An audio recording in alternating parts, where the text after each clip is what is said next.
Welcome to Paranormal Gateway Short Talk. I'm the host Scott Wise, and our co-host Melanie cannot make it this evening. Tonight's special guest is Timothy Arnwine. Tim has been an active ghost hunter and the founder and proud member of the Haunted South Florida, conducting interactive investigations at local historical locations as fundraisers for the historical location. Tim is a retired paramedic who worked in Miami.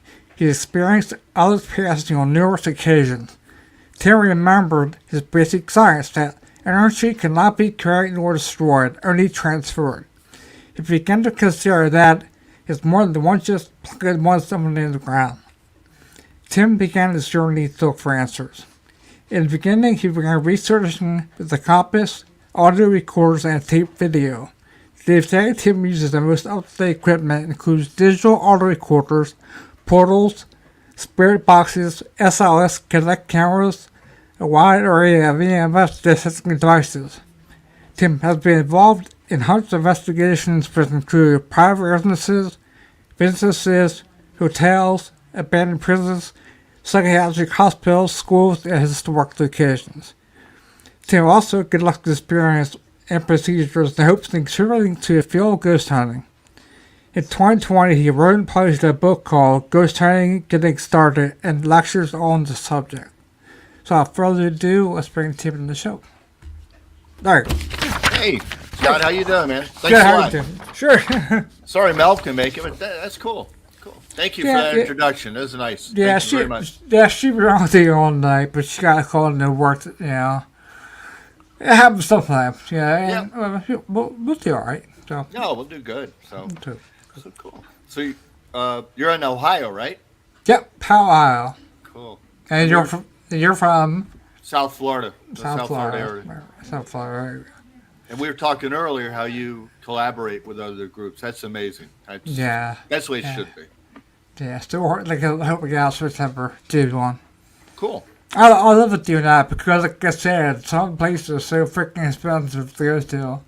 Stuff they want, you know. And I don't mind giving some to keep up the historical places and stuff. Mm-hmm. And I know some places now that are a little more lenient now since I've been doing it for a while at their place, and we'll talk a hundred or two off the. Okay. For us, I won't say where. Yeah. That's because that's why we do a lot of fundraisers to help the locations out. You know, because they really do an amazing job keeping the history up, and it costs money, you know. Yeah. So it's fun. And I'm still looking to add to my team. I have 3 members now, but we can get out for a while. Because of the weather and stuff, and plus the other person is kind of iffy, so. Some will get more people so we can go to these places. If they don't have to always count on collaboration, but I love doing it. Yeah. These guys they're really nice. I had them on my podcast the other weekend. They're really excited to go. So, yeah.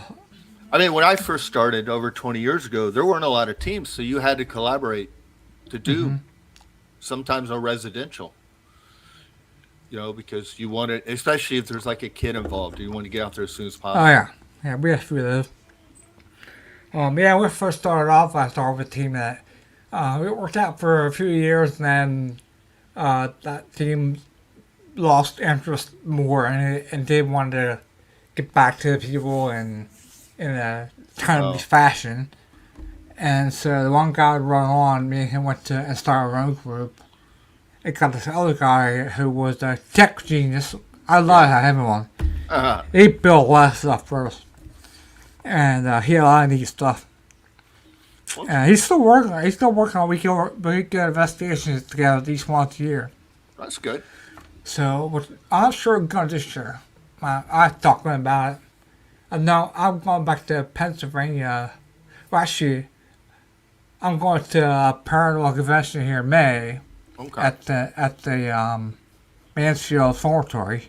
Okay. I'm going to that one, and I'm going back and take our vacation back home in July, the weekend of the Battlefield Bash. Wow. So I'll be going to that too. So I've always wanted to go up to Gettysburg, so that's kind of a bucket list place. Yeah, when I lived in New York, we got up there a lot to the battlefield and just, it was the EP work. Yeah. Well, that's Yeah, it fun. was awesome. Yeah. So, what got you interested in paranormal investigation? I'll It was start off just, there. it was just like, I never had grandma by my bed. It was just not a big thing. But after seeing because I was a street medic for years, and then I was an ER medic, and I worked trauma room. So I saw a lot of death over the years. So Mm, I just started thinking there has to be something more than plunking someone in the ground. And then I remember the old, energy can't be destroyed or created. So, mm, so I just started investigating on my own, and I found that once I kind of opened myself up to maybe the possibility, I started having these subtle, like if I took a body to the morgue in the hospital, my hair would get touched, or I'd mm. hear voices and things like that. So then I get, when I started, I had a compass, baby powder, film loaded cameras. That's all we really had to start with. Yeah, me too. If they had to go and get them to develop a teamwork. Yeah, it was like, and I tell people when I give lectures that the digital cameras are great because there's no more cost of developing, buying film. Hmm. But more importantly, you can actually turn that evidence around in a couple days rather than Right, waiting for it to be developed. right, That's always right, that's always my pet peeve is like the clients waiting for answers. Try to be diligent. Everybody has jobs, and I understand that, but try to get through the evidence as quick as you can to get back to the client because they're probably sitting around right, on pins and needles wondering what's going right, on where they're at. right, So the digitals are great for that. That was a right. big plus in Well, the field. we did like 6 AR investigations. We said, well, we'll go over each person's guest room and stuff and go through it. And what's, if we have time, we'll go to each house and compare it. Yeah, And then within 2 weeks, we try to get back to the client. yeah. I mean, So, I'll say, listen, in a couple days, I'll get back to you and know where we're at. And because if we run videos are the most time consuming thing. yeah, yeah. And I'm always honest about that. I say, listen, um, to get you the full picture, videos take a little while. So Mm-hmm. we'll get back to you, but I will keep you in the loop on how we're progressing and things like that. So that I think that's just the clue to keep them. They appreciate just being in the loop. I mean, if you Mm-hmm. just blow them off for 2 weeks, it's like, what's Right, going on? But I think most clients understand it takes time, and if you're honest with them and open with them, they're 99% of them are very grateful for your time and your effort, yeah. and that's Uh, really it. It is just common courtesy. I always say, yeah, we had somebody call us one time, and so we had somebody out, but it's in 6 weeks, we didn't hear anything from them. oh my god, They're yeah, calling them, they don't get back to them and stuff. I'm like, well, I don't know even who it is, but that's not right. Or I have people also, like friends investigations, I'll go and look at some other teams' videos online that they have, and they say, hey, we're going to Mr. Smith's house at this location, and I address this stuff to the investigation. See where the residence is for the case and stuff. yeah, And I'm like, yeah, we have permission already to do it, but we had to say, okay, a couple in York, PA, you hmm, know, the family. yeah, We didn't give names or anything. Unless they want us to, but we wouldn't anyways, because it's, I always something to come back to us and say, oh but, yeah. I mean, for me, privacy is everything. For me, my two things are credibility, like run an honest investigation, present honest evidence. Even if you mm, don't get evidence, present that, alright, and then credibility. Like you know, um, some like an EVP, you can probably present and just say, you know, uh, Miami home, and just leave it at that. yeah, But if you get further, like in the pictures, I always, just get permission from the client, and that's because if it gets out that oh don't let these guys come over because they'll throw your house on the internet, you alright. know, and then no one no one wants to I'm get sorry, no, no no, one wants to work with you because no one wants their house, or some businesses don't even want to be known as haunted. So right, yeah, I always say just get permission. It's usually given, but make the effort to ask for it, just because it's just good for your reputation and it's good for the client. So you first start off, and you probably did a lot of research and stuff on search going and stuff. Did you do any classes or anything like that, or just do everything online, or did you No, no, back then there was no online. I just went out and started goofing off. Well, yeah, yeah, me too. I'm not thinking online, but into mid '80s, so I just went out and started.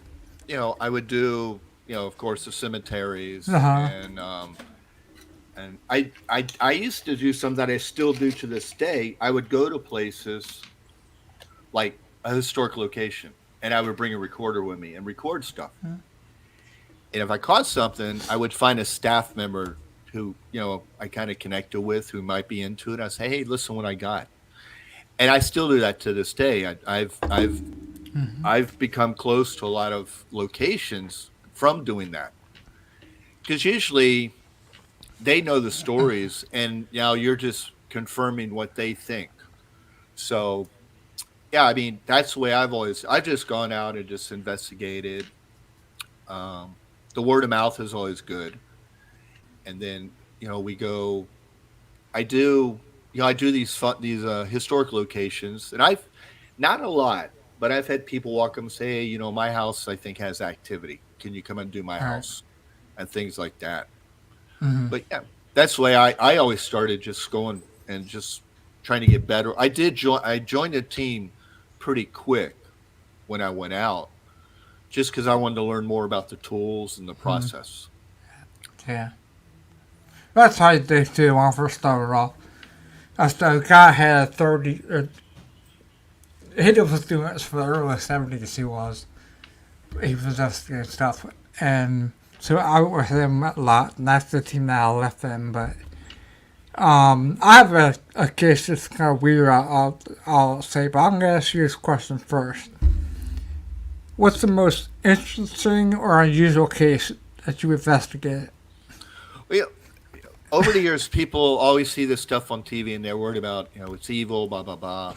And over 20 years, I've been in one bad place. We did a house, like, near Orlando, and I got shoved, but I was a little frustrated, and I kind of provoked accidentally. But then my tech guy got the tar slapped out of him. No, yeah. And we went up. He was upstairs doing something, and he pulled up. He lifted his shirt up, and he had a left-handed whelp with fingers up on his left shoulder. So even if we had a camera running, because he was running an experiment, so even if the camera wasn't running, there's really no way to slap yourself on your left shoulder with your left hand. So, and we didn't realize it, but it was a second home for the couple, and we got there Friday night, and Saturday morning they were at the realtor's office. They were selling the place. They didn't really care what we found. They were just going to get out of there. So, but I've had over time, I think you make a connection with some of the spirits. Oh yeah. So I have a little girl in one place that says hi every now and then. Oh, that's fine. Yeah. Says your name. We have a guy on the team, Aaron. He gets his name called a lot in this one location. The ladies over the time, they're really ace investigators, and they've had personal experiences, like they feel the connection. So I think we go back and you treat them with respect and goodwill. Right. You do make the connection. So that's probably the most interesting. It's kind of fun to, like, I turn on the portal and the girl will go, hi, Tim. Like, I always say, hi, honey, how are you tonight? And every now and then it'll be like, hi, Tim. So that's probably the most fun part. Yes.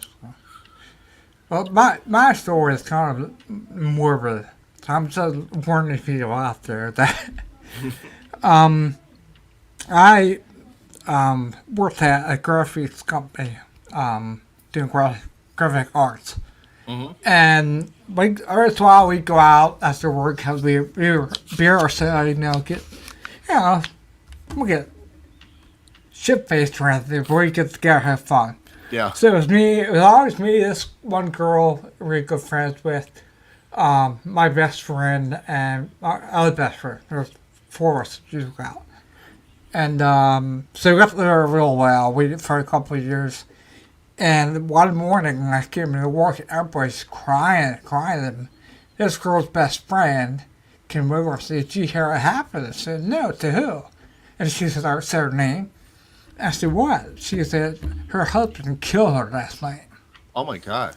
He stabbed her on the kitchen floor to death." Oh. Alright, so where I'm getting at is like 4 or 5 years down the road when I started to investigating. We had a residential case and we went there for preliminary investigation and they would interview the prelim before the investigation. They would go back and then we get to do it. And we were just talking and they go, "Well, we had a girl get killed in this house." And I said, "Her name wouldn't be so-and-so." She said, "Oh my God, how would you know that?" I said, "I worked with her." Oh my God. So we investigated that place. And we got 3 repeat out of it. But that was like, I got chills talking about it now because it's just, she was my best friend at the time. Like, that happened to her. And he got 7 years in jail. Wow. Yeah. My brother was murdered by a guy and he got 7 years. And, Yeah. What's that all about? you know, and he did a year in the county jail just waiting for a confession hearing. So, I'm like, we just pled it out, but I've never had an experience like my brother come back to see me or like Right. anything like that. Right. But Right. I was teasing my mom one time because my mom worked for the state attorney down here. I say, "Hey, Mom, you can get that address where my brother was killed. I can go by there and investigate it." And she goes, "No, Tim, I won't do that for you." I'm like, okay. I Gave it a shot. had one of my friends who passed away. He was 52. He had lymphoma, I think. Like, yeah, really bad, I think, last year. And he didn't last long after that. But he used to volunteer at the York Little Theater in PA. And we investigated that place. It was about a year after he died. I picked him up staying high school to be on PGPT. And so, what's really weird about it was that, oh my God, sounds so much like him. He always said, "Hey, Scott." Yeah, that's how he talks. He used to say, "Hi, Scott." He'd go, "Hey, Scott." That's how he always talked to me. So I'm like, oh God. Then I called my other best friend up that we hung out together, and I played it for him. He was, "That sounds like Steve." I'm like, God. So that was kind of weird too, but That's rare to. I mean, with EVP, sometimes you can hear the word or whatever. But I found over the years it's very rare that someone will literally recognize the voice that's saying it. yeah, It was. It sounded exactly like him. Yeah, that's cool because we did a bar once and a barmaid passed away. And we got an EVP and I played it for the staff and they go, "Oh my God, that's Kim." And they recognize the voice. And for me, that's so rare that someone will recognize the actual voice and not just, "Oh yeah, it said that name." I also asked one of those favorite beer rolls, "Do you say Guinness?" it's like He was like, it was fast or slow. That's Guinness. I'm like, but I did it. It was like just from the recorder. It wasn't like I downloaded it. I just played it for them and they go, yeah. "Oh my God, that's her." I'm like, Sometimes, sometimes you can do it too. And a lot of times, like I say, if I listen to the EP over and over again, like I'll go back, like, a couple months ago, I went back to an investigation I did 4 or 5 years ago. I went through and just, and I found more stuff in there. Yeah. That I didn't. When I first started investigating, I wasn't as in tune with stuff. But now, if I go to this place, I get this feeling. I think I'm more empath, like now. And I can tell. And I am very susceptible to EMF. So, I mean, for me, I'm not an empath or nothing like that. It's just if it's very heavy, I might get a little nauseous. That's my only sign. That's why. That's what I think. One time when we did the ship's in, and we were down in the basement. I got this weird feeling like I was on fire. And I'm like, oh my God. And he took me outside, and we talked to lady who worked there heard there, but the building had a fire in it like many years ago in the basement. And we went back down there, and there was charred timber on top. Oh my God. Yeah, that was weird too. Yeah. I felt bad when I stopped. It was hard to have it. So Yeah. it's just some things you can tell when you replace this. Yeah. I mean, for me, and I'm kind of glad I'm not that way because I think it helped me hone my skills on EVP, reviewing EVPs. Because since I don't have that, I have to rely on the evidence what I catch.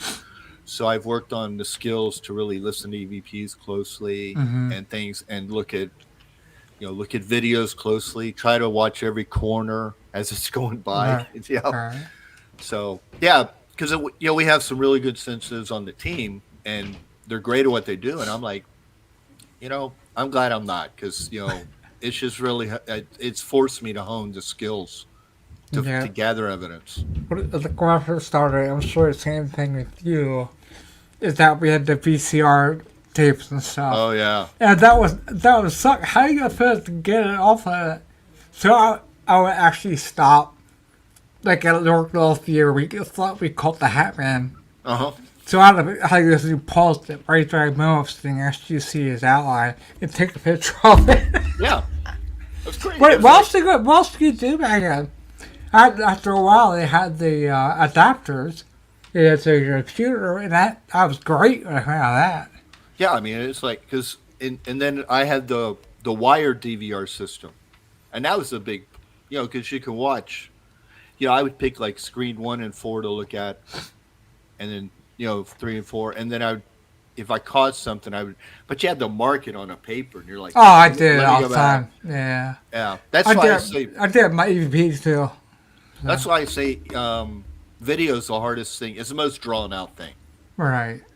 And it's the most hardest to get evidence on too. Oh yeah. Definitely. Yeah. I mean, if you catch it, that's great. But But sometimes, I mean, I've had people get a shadow guy on their camera phone, which shocked me. They got a shadow person as a guest at one of our events. And then, we've had some videos of like an apparition, very rare, but then people, especially nowadays with all the editing and all that for cameras and all that stuff, people will pick it apart no matter what. So if you get a good EVP, it's hard to really pick it apart, because you go like, well, I mean, someone can say, oh, someone said that, and of course everybody will say, well, you had to be there. But EVPs are harder to knock if you get a good class A. But when it comes to pictures and videos, people can pick it apart. Yeah, we still do all the investigations with all that stuff. But the EVPs are they're more frequent now, and then people don't really pick them apart. Because even when I download, I use WaveLab, and when I download something, if I reverb it or echo it, I'll put that out there too, just so someone can't say, oh, he echoed this, and that way it puts a little shadow on the truth. Right. So I always, and I teach people, I go, if you put something out, just tell them what you did to it, so they can. So what do you use? I use Audacity usually. Yeah, I use the WaveLab. I just like WaveLab. Yeah, I never heard that. I heard a WavePad. I never heard WaveLab. WavePad. I'm sorry. WavePad. Okay. It's like the phones now. Everything's in memory. So I just whatever I click on, it's WavePad. But I like it because at the top, you can like X out what you don't want when you do it. Right. Audacity, you got to kind of go at the end and go, okay, I don't want this to do, and it's just right. And I kind of lean towards WavePad sometimes too, because what you can do, I have the WavePad Pro, and so it lets you copy to the file.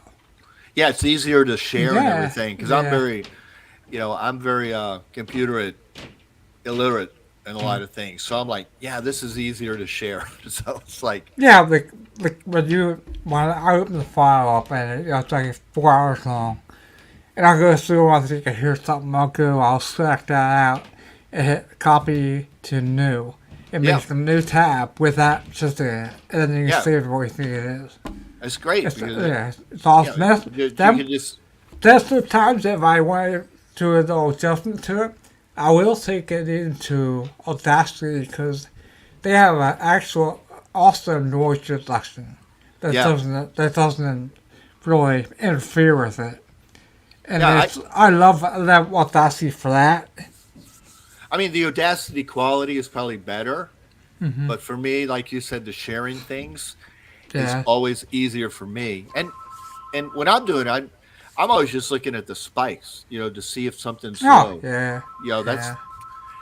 and then you know because back when it was like on like um, uh, audio cassettes when you had the tape stuff, that was just a nightmare because you Hmm. had to catch it and rewind it and try to catch it again, and it's Right. like so. Right. The software has really changed the whole field Right. where you Right. can share stuff. And that's the idea at the end of the day to have something to show the client. Say, listen, this is what we Right. got, you know. Hmm.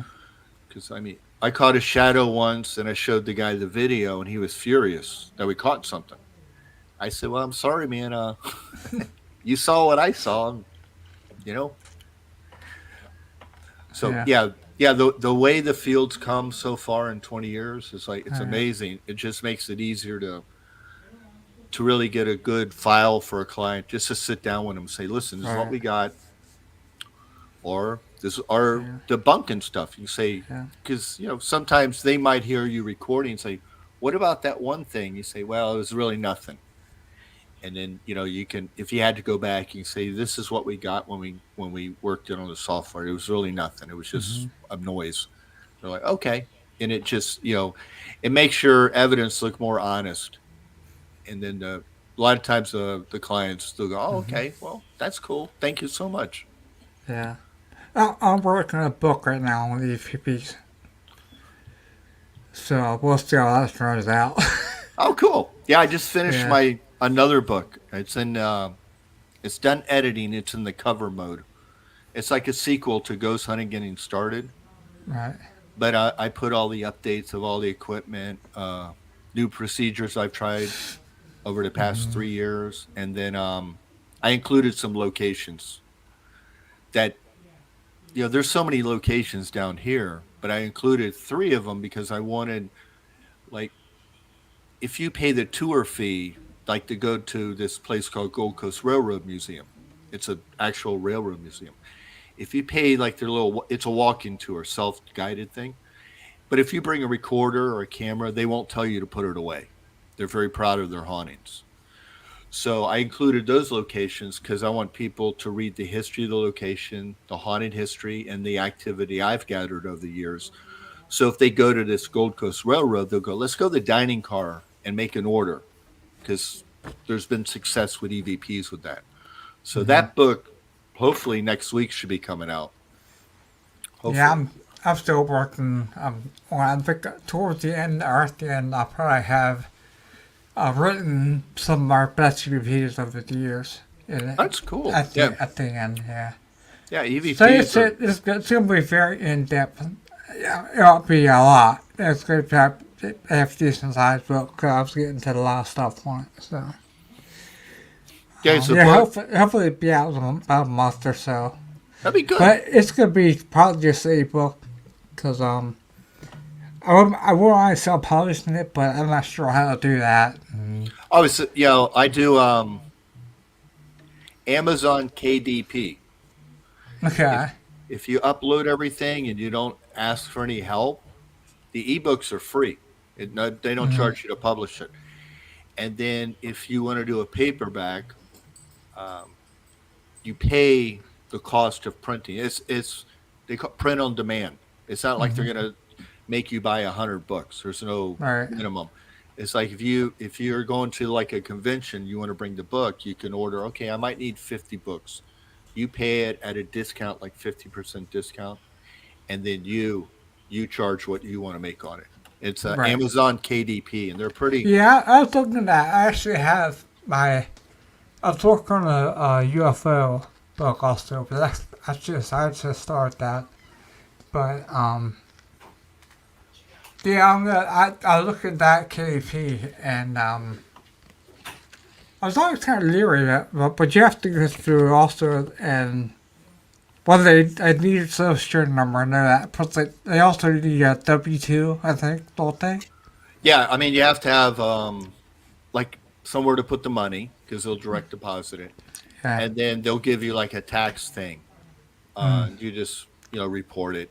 Yeah. But I mean, that's my this will be my third book with KDP because I did another one with some because I've written 5 books, but I always self publish because I never wanted to be tied down to a contract to show Right. it somewhere. Because I've known guys who've written books and got in with these little publishing companies, and then a friend of mine he had just a regular job, and he got a call one day. He goes, "Oh, you have to be in Tampa Tuesday night for a book signing," and Tampa's 5 hours away. Oh, So wow. I never wanted to do that, and the books have done okay, but I'm not expecting to make a million off of them. I write, the writing, and then if people are learning from it, that's all I really care about, you know. Right. So if Yeah, it's not, it's fun. I mean, I've been doing it for years and stuff. And like, I'll lay up here most of the time. And last year and a half, I've been doing research and stuff and putting stuff here and there together. yeah, And that's starting to come together now. And I'm also writing a horror book. I just started a few weeks back that I got an idea for. So we'll see how it goes. That'll be about a long time for that one now. yeah, because I got an idea for a book. So hush. yeah, because I wrote a paranormal murder mystery. And some guy out of New York liked the book, but then he goes, "Tim, there's a lot of quotation marks." I go, I know. There's 5 characters interacting, so I go, "I'm not an English major, but if they're talking, there's Right. quotation marks." And he goes, "No, I'm not knocking the book. I'm just telling you it should be a screenplay. It's more visual." So I turned it into a screenplay, and it got, I think, a top 10 finalist at a indie film festival a couple years ago. It didn't really go anywhere else after that. So my goal was to make like a series of it's a small book. It's a thin book. And I was gonna make a series where the ghost and the guy who helps them in this plane, they kind of go out and solve things, murder mysteries. So I got to work. I got that one in my head. I just got to put it on paper. But it's Yeah, fun. I enjoy the writing. yeah. I finally get around to it, and Yeah, I started day more when I lost time today. I was trying to get ready for a show tonight, but I'll probably get back to it tomorrow and try to get through it further on the EVP book. But yeah. I'm hoping to have it out in a month or so. Like I said, but we'll see. That EVP book will be good because I mean, I go through it in my book. Like I'll talk about the classes and things like that. But if you can delve into EVPs, that would help a lot of people because those are Yeah, it's going to get into also like the cultural aspect and how it affects different cultures, different countries, different, you know. So we'll yeah, see how it goes. yeah. I mean, that's probably the most popular way of gathering evidence with people because that's Yeah. people see people recording all the time. So that'd be great. Good luck on that because that'd be cool. That'd be a good book. Yeah. Once I finish up, I'll send you Yeah. Yes, the yeah, I'll send you the one that comes because what I did with my book, I put like how to build a team, how to review evidence, find investigations, but then a big part of the book is all the equipment. Like, but I get really deep into it, like an SB7. I'll tell you where the power button Yeah. is. It's just I read this book. That you have. I just read that last week. Yeah. It was good. yeah, because I mean, but some guy again out of New York goes, "Tim, this book's good, but there's no pictures." I go, "I know Alright. that's why it's $6 and not $36." Right. And I actually was looking like I was getting like a really haunted book too.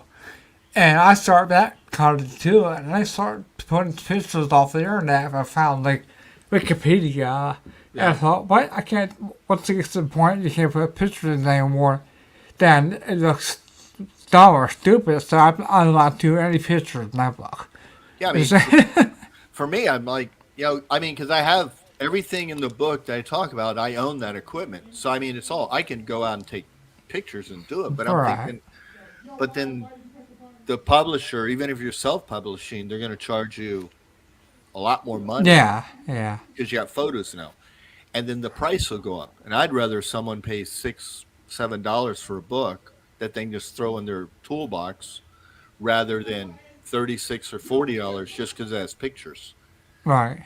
Because the way I covered the tools, it's, I mean, I even tell you what batteries they use and things like that. Yeah. I made it very, because I'm a very visual person. I said, well, let me write it out so, I call it so it's blonde proof because I'm a blonde. I can say that. So I'm saying the book's very blonde proof. You just read it and it'll tell you how to operate like the new grid that's out, the grid with the EMF on it. Oh, yeah. Yeah. I explained what every aspect of that grid is. So you can just read it and look at it and go, okay, that's good. But I don't want people paying, a lot of money for a book. Yeah, some of the equipment is kind of expensive too. We had a good bit of equipment. We stopped using which is collecting dust now in my closet. 8-channel DVR system. We had 2 of those, and we didn't use it anymore because a lot of places we go to, you're paying a lot of money for. And you only get like maybe 6 hours. You don't want to spend an hour and a half, 2 hours setting up and stuff, and it's not worth doing that. So we'd have stationary cameras, sit places. And Yeah, because what I had one that was wired. You had to lay cable down. And that was that's pretty weird. good. That's weird too. And So then I got like 2 hockey bags full of cables that I called it. yeah, 2 of those plus. But I bought a wireless camera one, and the good difference, the wired ones, when you got to lay cables down, they had no audio, so you had to put a recorder with every camera. Right. But the new ones have audio and there's no wires. But still, I mean, it has to be a big place if I'm going to bring that Right. and set it up. And I know when we first got wireless ones, that we used to at the local theater, and I think what's called Night Owl, I think is what the name of it now. Yeah. But it wouldn't reach the whole length of the thing, so it was bad reception. So we all like fuzzy and stuff, Yeah. and Yeah. so that's what we bought the actual cable run because I had a high quality camera, and Yeah, that was because especially in someone's house, because you have to tape the cables down, but then you don't want to run tape on like their floor, because you know how I always ask, hey, I got to put a cable, I got to put tape so no one trips, and right, most of the times they say, yeah, that's good, but then sometimes you get that look of horror, like you're gonna put tape on my floor after I just mopped it, and I'm like, okay, right, we won't put tape down, so. right. And then, but the wireless, you still have to plug in the cameras even for the wireless one. Oh But yeah, you're not yeah, having to run like, right. I think the cables came in 60-foot lengths. Yeah, So I think ours had for separate camera. You had to find an outlet somewhere for that camera to plug in. yeah, that's So with the new one. So I'm like, well, that's not too bad. right, And then, actually, I would take some Velcro bottom of the camera, and I would put like rubber matting on a weight, like a 5-pound weight, and hmm stick it on there. So I wouldn't have to worry about the camera falling over. But then I didn't want to scratch up their dresser either. So it just got to be a lot of time consuming stuff. I'm like, you know what? Just, shoot a GoPro. Just, yeah, put up yeah, GoPros now. hmm And, and you have to look at, different SD cards. But it's the same thing. You still got to look at different cameras if you have a wireless setup, a DVR setup. So, I found this one thing. I gotta get it. Maybe once we get past it on it. I found this. Do you ever see like do you know what a rumba is? That the yeah. factory the floor and stuff.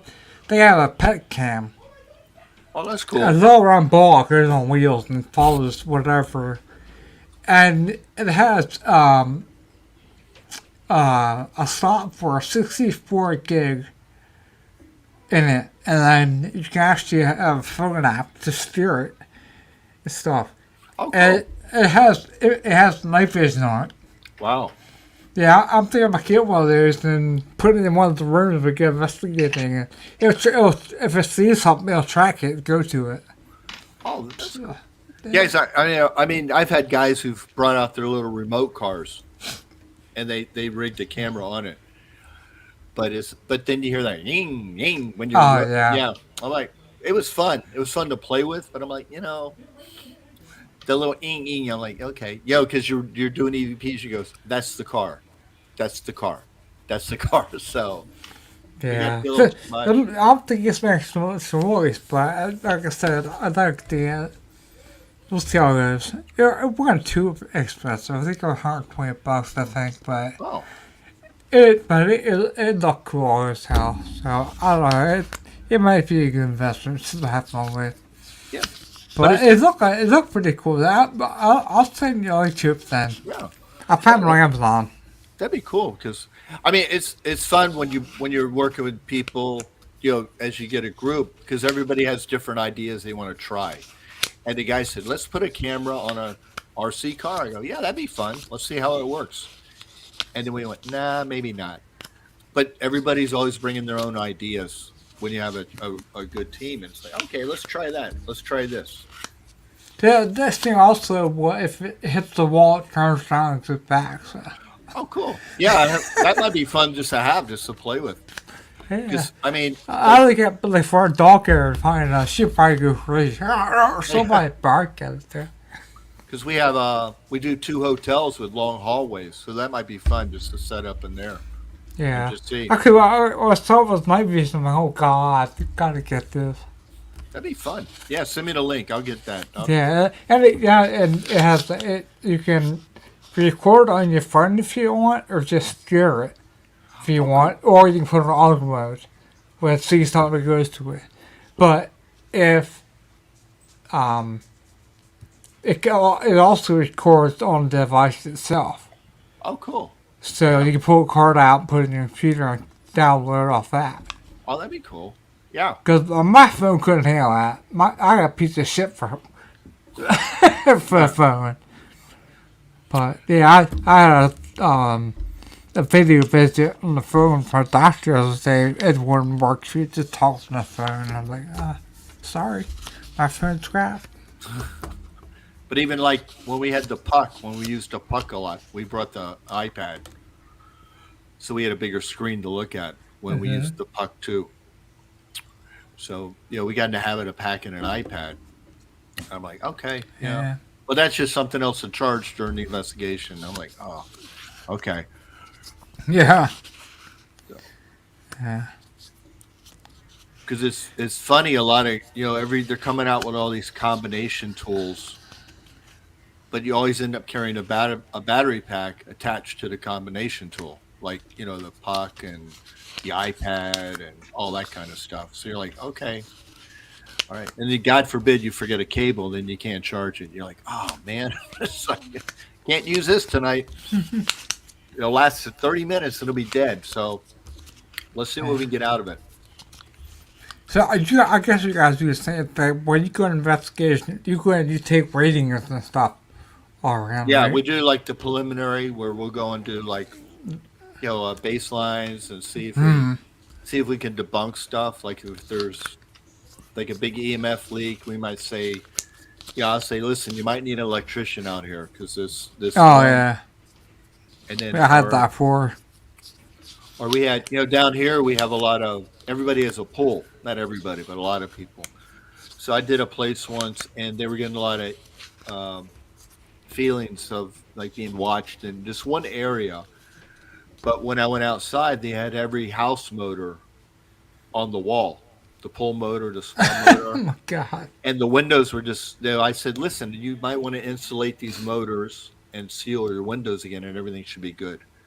So yeah, we do baselines to see if we can debunk, and then we do some EVPs to see if we can get a start, and Hmm. then then we just decide, should we do a full one, and then then we decide what, because we've done places where we need the DVR because it's just so big.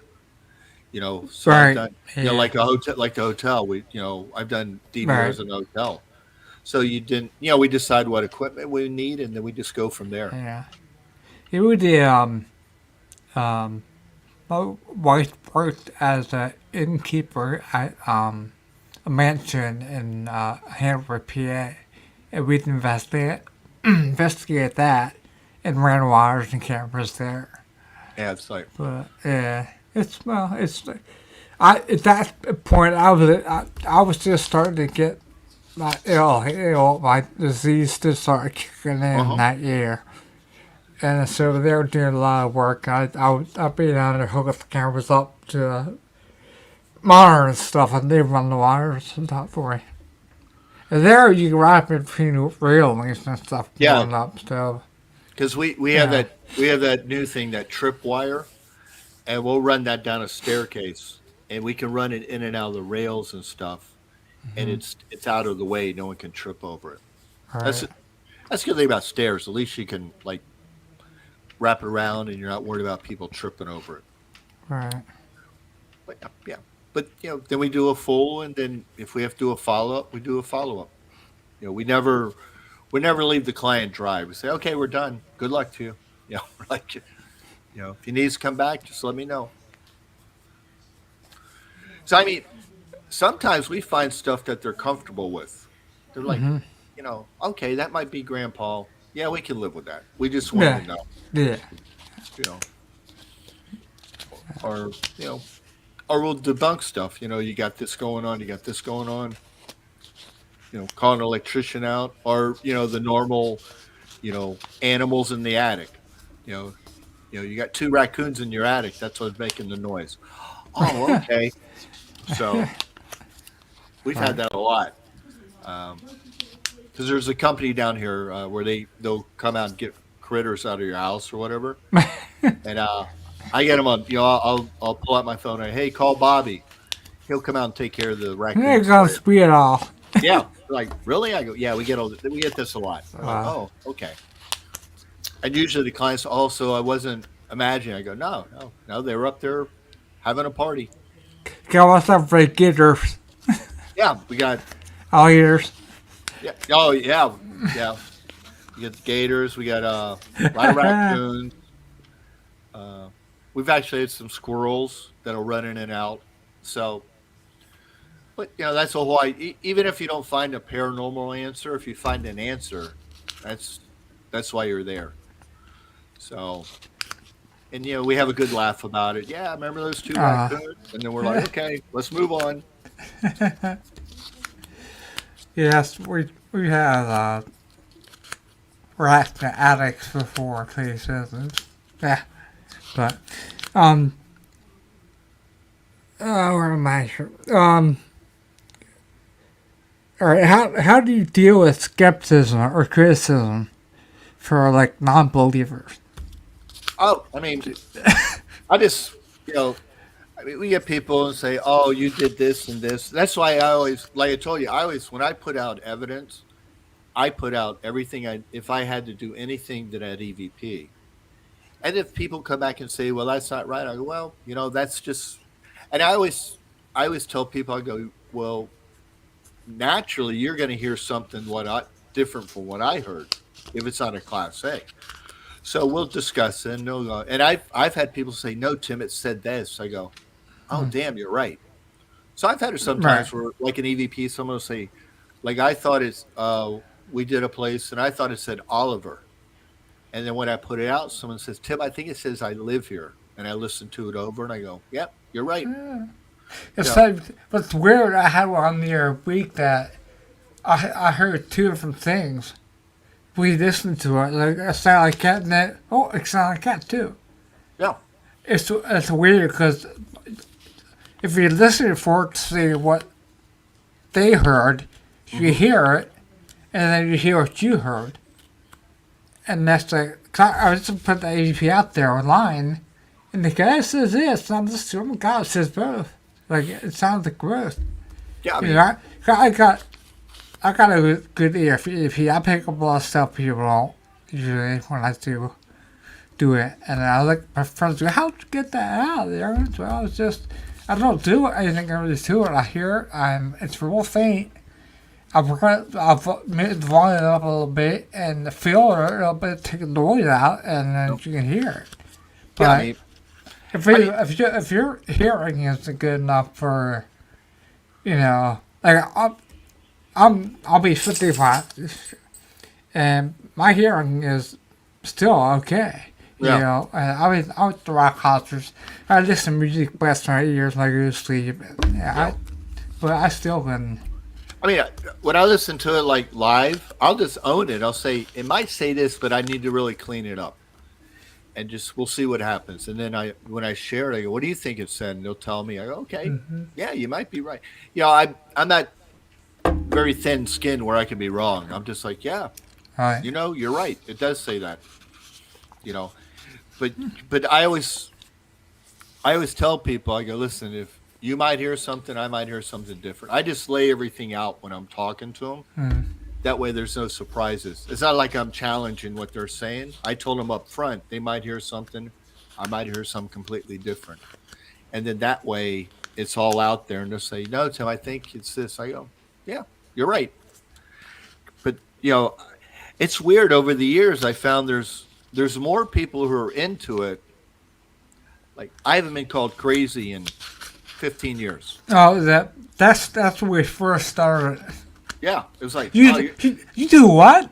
yeah, You ghost hunt? No, it's paranormal investigation. yeah.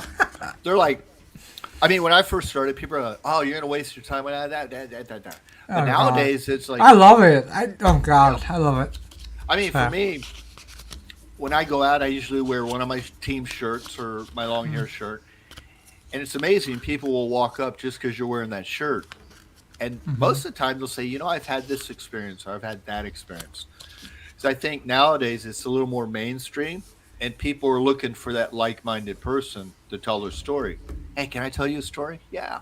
Like the guy who's doing my book cover. He goes, this is ghost hunting. I go, yeah. He goes, wow. Can I tell you a story? I go, yeah, what happened, man? So I think it's getting more where people are, Yeah. it's no more, it's the less crazies and just like, hell, I've had this experience. Or they're like, what have you caught? Like they're interested in what you've caught. It's, when me and you started, it was like people thought you were nuts for even going into it. But nowadays it's like, I've had this happen or my grandma had this happen at her house. So it's changed over the years. And that when I tell people when you're trying to build a team, be proud of what you're doing. Get your shirt, wear your shirts because you'll be amazed how many people walk up to you and go, "Hey, man, listen, you do that." And sometimes they'll say, "I wish I can do that," or "You do that, man. Let me tell you about the story. Let me tell you about the thing that happened to me." So it's really changed over the years. It's gotten a lot more mainstream than what it used to. We don't get out a whole lot for like to spend on shirts and stuff. I think, but me and Mel me looking to getting our podcast shirts made up. Yeah, that's cool. So if we go to paranormal conventions and stuff, we can say, hey, Yeah, because the people that like this next one I'm going to, there's 4 people, guest speakers, and people at booths and stuff also are going to be at the Handle podcast. So, and then it got us for bastards, like 6 of them handling there. So, yeah, pretty because cool to get there with them. like the logo for Haunted South Florida is the ladies did they did a great job on making it. And a lot of people see it, they go, man, that's cool. It's not scary. It's kind of cute. It's kind of funny. And then it just gets a lot of attention. So I always tell people, I go, be proud of it. If you're going to do it and you're into it, don't be afraid to talk about it. Because you'll just be amazed how many people are into it nowadays. Yeah. I'm really looking forward to meeting Andrea Perron. Mm-hmm. You know who she is, right? Yeah. I had her on my show. She's fun. Yeah. I mean, She's awesome. I love her. I mean, over the years, I met a lot of really nice people, cool people who are into it, and then they're into helping people too. They're like, let's find some answers. Like, especially if there's a kid involved. You Hmm. know, if there's a kid involved, you usually get a team together like that because everybody, oh yeah, Right. there's a kid involved. So it's nice to meet people who are just out to help people find some answers for Hmm. them, and they have fun doing it. It's just because you know, everybody's volunteering their time, and you don't want someone to have another job. So if they can have Right. fun doing it, and they're empathetic to helping people, that's just a bonus. Right. Like we've had, I've had, I've like I said, I've just met people over the years who are just like that. It's amazing you find people who are like, yeah, let's go help someone, and it's good to see that in people, especially nowadays. It's Right. like, Right. And like speaking of that, like have you ever gotten? Well, sure you have over the years gotten with your teams been consulted with or collaborate with over the years. yeah, I mean, actually, the Haunted South Florida team, uh, I met them all through events. They came to events that we were doing Oh, cool. and I'm like, now when I wanted to form the team, I said, I called them up because I go, they're excited, they're young, um, they could bring a lot of new stuff to the field, and they're in for it. For me, it's for the right reasons, is to just help people and just have a good time with it.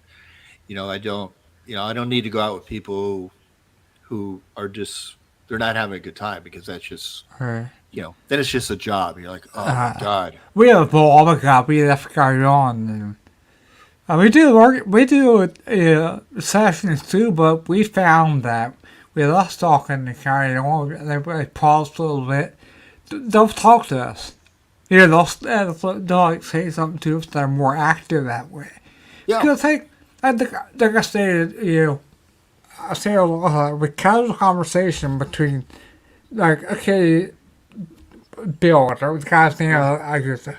How's your day? What you doing lately? Hey, working on their projects and stuff. Maybe we'll talk a little bit. Then we'll stop and do like a 20-minute session, and then we'll say, oh, we'll talk a little bit, and yeah. just And we casually. yeah And we used then, to, like I said, it works. yeah. That's what I tell people. I go, if your EVPs are like waning out, just stop, have a little conversation amongst yourself. Who knows? They might want to just say, hey, let me get in the conversation because we've had like in the school that we do. It's like we're doing a couple EVPs, and then we're talking about just stuff. Like Hmm. because we have a lady on team who's a teacher, so we'll talk about how her day at school was, and we'll talk about we have a young lady who likes to go to the beach a lot, so we'll say, hey, how's the beach? We have like a just a little conversation, and then we start another EVP session, and sometimes we get responses from that. So if you're having a good time with it, sometimes that just brings it in because like when I walk in a room, like when I go to set up for events and I walk in all the rooms, I go, "Hey guys, how we doing today, man? We're here." Dude, Yeah, I just walk in and just like they're standing right there in dude. front of me. I go, "How you guys doing, man? We're gonna be here tonight. We're gonna have a good Uh, time." I tell you that I, when I said that, I talked to that and there, and I went to I tell a story. Of how people are getting bored hearing it, but the Homeland Mansion, there was two spirits that were born a girl, and one girl's named Hannah. And so I'm setting up equipment and stuff, and everybody else downstairs. I'm talking, hey, is Hannah here? And I said, oh my God, I heard a Hmm. and I didn't just hear that, right? And the girl, the investigator, goes upstairs and says, I can't believe I just heard. She goes, well, she's here. I was like, so I picked up on VP. I mean, I that's just when I walk into any area, I just, hey man, how we doing tonight, man? You guys, Yeah, we're gonna have some folks in. We're gonna have a good time, yeah. and Woohoo! because I had a guy once who, yeah, just woo. Because we had a guy once. I had a guy first time with me, and I go, "Why don't you go upstairs and do some bass lines with Bob?" And he went there, and he started yelling and provoking. And this was a residential, and he scared the hell out of the owner. She goes, "What the hell is he doing?" I go, I don't know. I'm going to go fix this right now." But I always tell people when you walk in, just act, try to get it, because I think it's either even a living person will come talk to you or make a contact if you're nice and a little happy about things than if you're just miserable and just yelling at them. All right. So, I mean, I always walk in and just have a good time with them. And it seems that it's worked for a long time where we get connections. Yeah, I do too. That's really lost. But yeah. And then if you're mean and nasty, I mean, All right. it's a theory. We never broke. I mean, it's. If you're like mean and nasty, then if you're doing like a residential, then now the owner's face is glued to what you did. Right when you leave. Because the owner brought you in. All right. So I always tell, I go, and then if you come back, if you have to do a follow up or something, it's like you might make a better connection. Say, oh, that guy's back. He was pretty nice. He was happy. He wasn't a jerk. So I just tell people you can't go wrong by being nice. Just go in and have a good time with it. And if you're enjoying it, it always bleeds over to what the client sees. They're like, I've had a lot of times they go, "You guys have fun doing this." We go, "Yeah." I've had clients say, "Can we go with you sometime? You guys have a good time." So, it's just, be nice. We get a lot of evidence just being nice. It's like, all right. That's brilliant for us too. yeah. So. And, and then, like I said before, if you're miserable, then it's just another job, and no one wants another job. They're like, "Oh my God, I got to go investigate tonight," and everybody's mad at the world. Because the team, the Haunted South Florida team, we try to do a play night like once a month where it's just us, no clients. We'll go to like the New River Inn, a place we do all the time, and we'll just investigate for 3 or 4 hours, just us, just have a good time with that. And it brings the team closer together. And then we do experiments and things like that while we're there. So it's always a fun time. It's just. I wish I got more often. But like I said, I'm out here with all my other friends I teamed with back in Pennsylvania. I want to join another team. And a lot of them not athletes do it anymore. But. It used to be. Now you can't do it nowadays, but years ago, like 20 years ago, we would actually meet at someone's house and review evidence as a team. But then, everybody, nowadays it's everybody reviews their own evidence and shares it, which is okay. That's cool with me. But back, they're like, "Hey, let's meet at Bob's house tomorrow. We'll look at the evidence."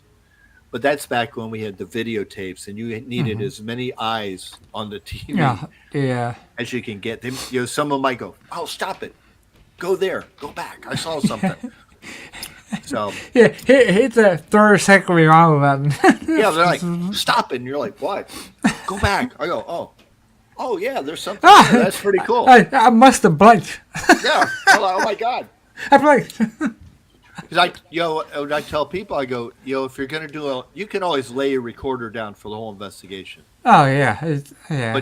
But your primary one, I always do like 1 to 2 questions because you build on the conversation, and then no one can listen to their own voice for 4 hours without falling asleep, and then you might miss evidence. So if you're doing the 1 to 2 questions and you're listening to that, you can go, okay. Now, if you have time, you can always go back and listen to the whole investigation to see if you missed something. But you're going, okay, 1 to 2 questions, and it's a file marked. Because I literally fell asleep many times reviewing evidence when I only did like a whole, like a recorder on a bed for the whole investigation. Then you have to listen to 4 or 5 recorders for 3 or 4 hours. And then you're like, I do it too, yeah. If I do, what I used to do is I'll go through, and if I'll get drowsy or something while doing these work, I'll bookmark Yeah. in the file, and then the fall asleep. Oh, that's back there. Yeah, you'll stop. You go, okay, I'm a. Because I used to always get home and look at investigations. I would get in bed. I'd stay up for 5 hours and Oh do yeah, evidence. yeah. Because we did a investigation one night. We had the name Paul. So this was before cell phones.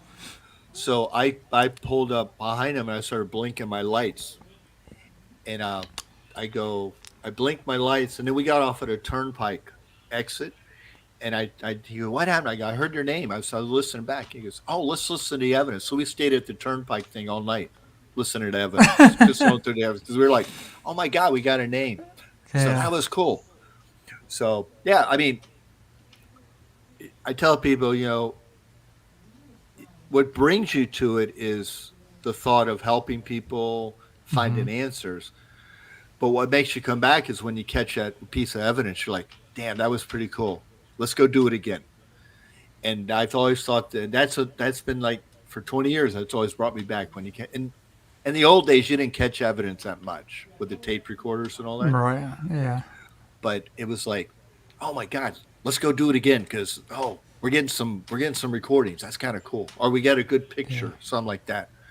So I always tell people, hang in there because once you catch something, then it keeps you coming back for more and more. Right.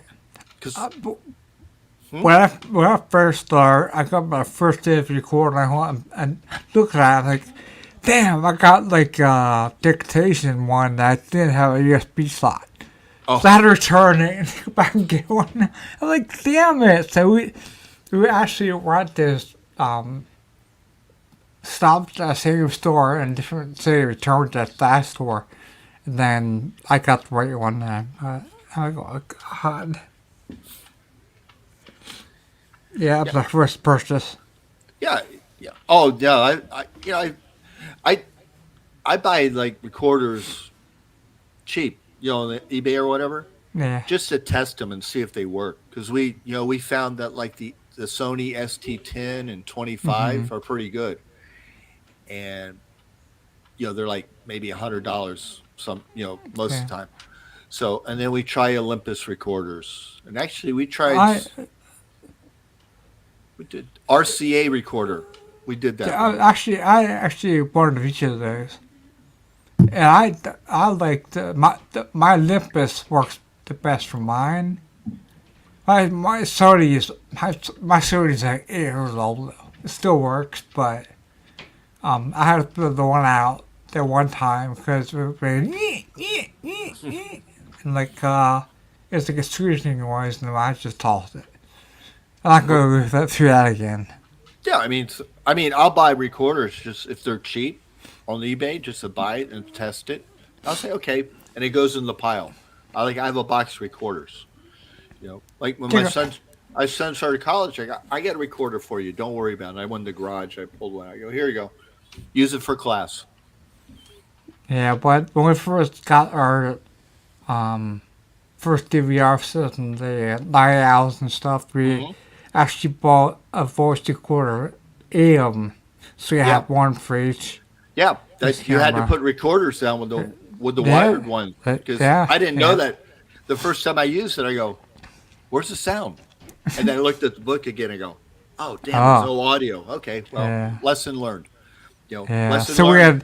we had like that what's it called? That tape that you put what do they call it? You type in a thing and you clip it and it cuts it and you put it on Oh, okay.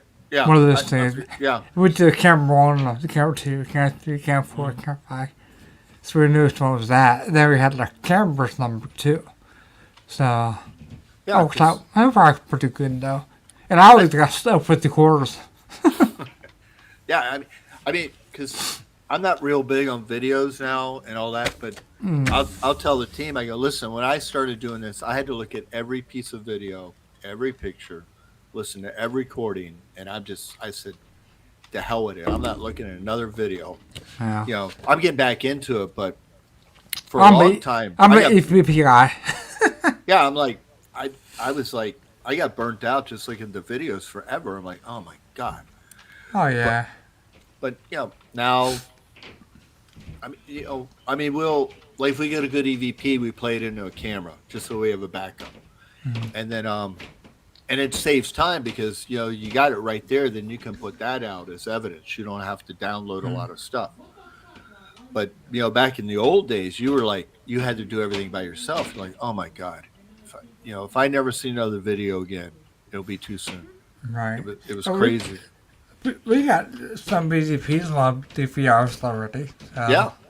Yeah, a lot of those, like the GoPros, have pretty good audio on them. It's like, because I always tell people, I go, when you're watching the video, listen for the audio too, because you'll catch some EVPs off your camera. They're like, really? I go, yeah, just be aware that when you're looking at video, listen for the audio too. Yeah. Because a lot of people will just like turn on the video and watch it, and they're so focused on trying to catch every corner and all that. They don't listen to the audio a lot. I go, no, listen to it because you'll be surprised. Sometimes you'll hear something and it'll shock you. You're like, what the hell was that? But a lot of cameras, they have better audio now, which is cool. Yeah, definitely. Yeah. Because because we use a lot of the GoPros instead of setting up all that crap. And I've gotten the habit of doing that. If I'm watching a video, I'm trying to focus, not totally focused, but I'm listening for the audio too.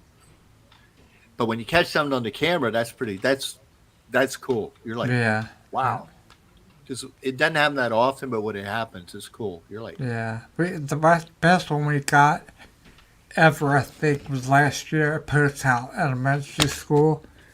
You had a basketball play off the wheelchair we had on in the auditorium. We called that a video. It was awesome. That's cool. Yeah, I mean, hey, you want me to play it for you? yeah, Yeah, I'll play it. I mean, I play almost every episode to shoot people. Yeah, you could. I mean, for me, I'll play it if you want to. Yeah, because I always love listening to EVPs because it's amazing what some people get. You're like, wow. Okay. And then once you hear the history of it, you're like, wow. If it's confirmed, like we do at school, and we got what was your favorite subject? We got a class A math, and I'm like, and I'll tell people, I go, this is a school, and the guy said math. They're like, oh, that's interesting. So yeah, I love listening to EVPs. Okay, I'll show you the video. Yeah, cool. Here. I was going to say do a full screen. Yeah.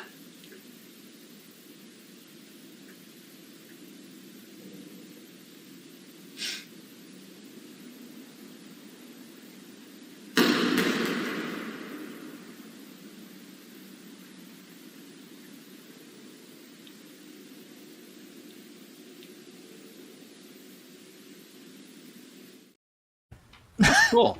Cool. Yeah. I mean, because we do cat balls, stupid little cat balls, and we get a lot of stuff on video with those. And I'm gonna get some of those. I'd rather. I'm just waiting to hear like a kid respond to the cat ball. That would be a cool EVP. Like it starts shaking, then all of a sudden a kid comes up. They're like, "Wow, that'd be like a solid confirmation." Yeah, we had a EVP of a little kid say cat. Oh, cool. Yeah. Yeah, so we did the school. I go 1, 2, and we did a portal session. And went 3, 4. I went, oh, okay, that's cool. Yeah. We caught singing one time. And we call choir singing. Yeah, I mean this sounded like 3 or 4 kids, high pitched kids' voices, and they were singing. I'm like, okay, that's a good catch. That was a portal session. Because we loved it. The portals are like we like using the portals a lot. But and everybody, should we record this? I'm like, yeah, we record the session. It's like because sometimes you'll catch it and then you have a recording. Oh man, now it's just an experience. Now it's not. It's a story. Right. So, but yeah, we do. Because I'm big in so I'll do the portals, spirit boxes, and things like that. And some of the portal sessions we get are pretty fun. They're like, I have the ghost choir. If you want to hear it, I'll play it for you. Oh, It cool. is.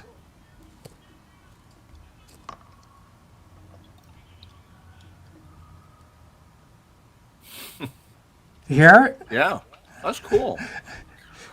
Yeah, Yeah. that was set up on a video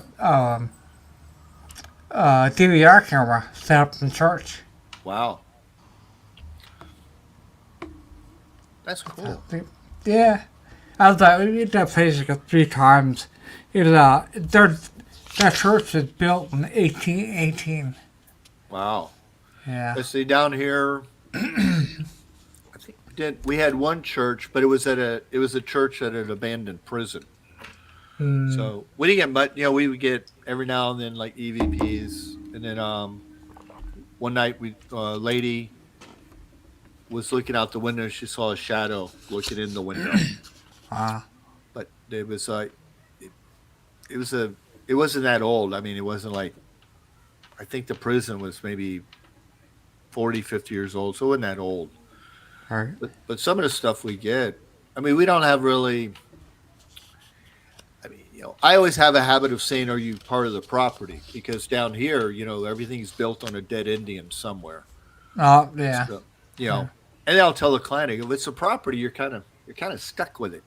Really? I go, yeah, we can try some, but if it's a property, you Yeah. know, because I actually caught a Native American EVP, and down here we have the Seminoles and the Tequestans, and the Tequestans were here hundreds of years before the Seminoles. And I took it to a Seminole. I go, what's this? He goes, I don't know, man. That's Tequestan. I go, oh, okay. So thanks a lot. He goes, I don't know what they're saying, but that's Tequestan. So I always have the habit. We just get it out of the way. Like, are you Native American or are you part of the property? Just to knock it Right. out and see if we can Yeah. clear that up. Yeah. So you guys, I saw a ton of places you guys been to. I mean, probably not a ton, but is there any place that you want to go that you haven't? It looks like you went to at least 20, 25 places from my locations I got from your book. Yeah, there's there's a lighthouse down here that the Seminoles attacked and killed the lighthouse assistant. We've done Oh, that place. During the state, hmm, that International Harvester Company, he founded that. So he has an estate down there. I've done that place a lot of times. There's a place down here called Villa Paula that was the yeah, Phil, actual, Master, yeah. yeah, it was the actual first Cuban consulate in the country. So the story is the guy killed a baby there. So we've gotten stuff there. And then, just the railroads, the prison. There's a, and they have a habit, I'm sure they have it everywhere, but they have a habit where, like, the old Davy Schoolhouse actually has two houses that were brought onto the property as part of the museum. And there's another place called Yesteryear where they actually brought a lot of properties from that county, historic houses, and parked Hmm. them on the property. So we do a lot of those places where, you know, there's like a, a Civil War era pineapple processing house parked there. There's a old firehouse parked there, a jail, all kinds of Hmm. stuff. So yeah, there's a big variety of stuff down here that I've investigated that we've just had we've gotten a lot of stuff and had a good time with them. And then, if you're in the history, that helps because all these locations are really good. The staff is really good about keeping the history up, keeping it like you're stepping back in time. So it's always fun to go to these places and look around. And especially if you have like kids on an event, they'll go, "What's that?" I go, Yeah. "Oh, that's a telephone." They're like, "That's a telephone?" Yeah, that's a telephone. Like, Yeah. or they never seen like an operator switchboard. They'll go, "What's that?" I Uh, go, "That's yeah. how you." Yeah, that's how you used to get your phone calls. They, Like, they, they had them in the old schools too. yeah. So I mean, if you're in the history, this is really a really great field if you're in the history because one thing you get kind of research the history of the place, to find your bearings for EVP sessions. But then when you go there, you step back in time and you're like, oh my God, this is pretty cool. Like we do a place. They actually have an authentic Native American canoe, and just to watch how to see how what it came out to be from a tree is Mm-hmm. amazing. You're like, wow, the history here is cool. So it's always fun to do the historic places because you get to go back and see what they did back then. Right. And then I always tease like the kids. I go, hey, if you're going to ask a question, you can't ask what's your favorite Nintendo game because they don't know what the hell a Nintendo is. You got to ask something like, Yeah. did you ride a horse or what color was That's, it? yeah. Oh, okay, Tim. Okay, okay. But I've had guests really ask some really off the wall questions. Like one lady said at Deering Estate, did you know Al Capone?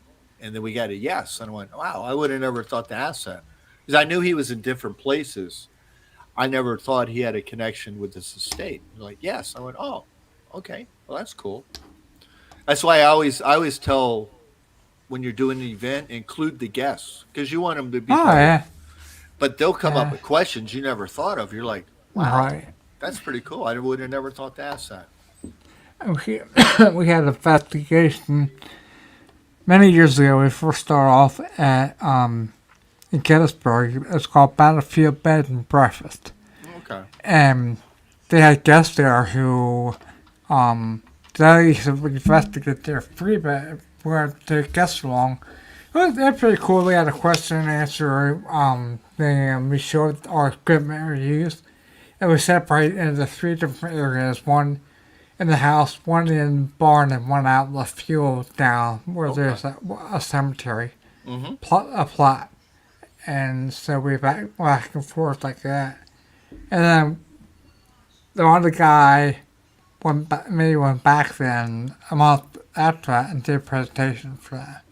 Yeah, I mean, because like when we do events, I'll give a lecture for like 30 minutes on the equipment, how to ghost hunt, and then you break right into an investigation with us.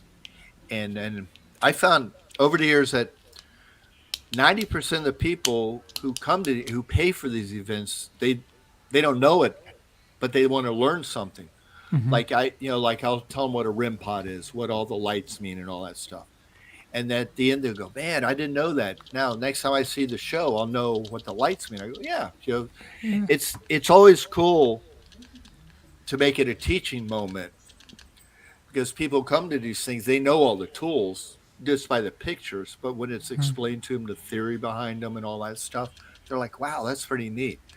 And then we found over years, it's like a lot of the kids, like the kids, 10, 12-year-old kids, they'll walk in and go, hey, man, that's a millimeter. I go, yeah, man, it's a millimeter. You know it, right? They go, yeah.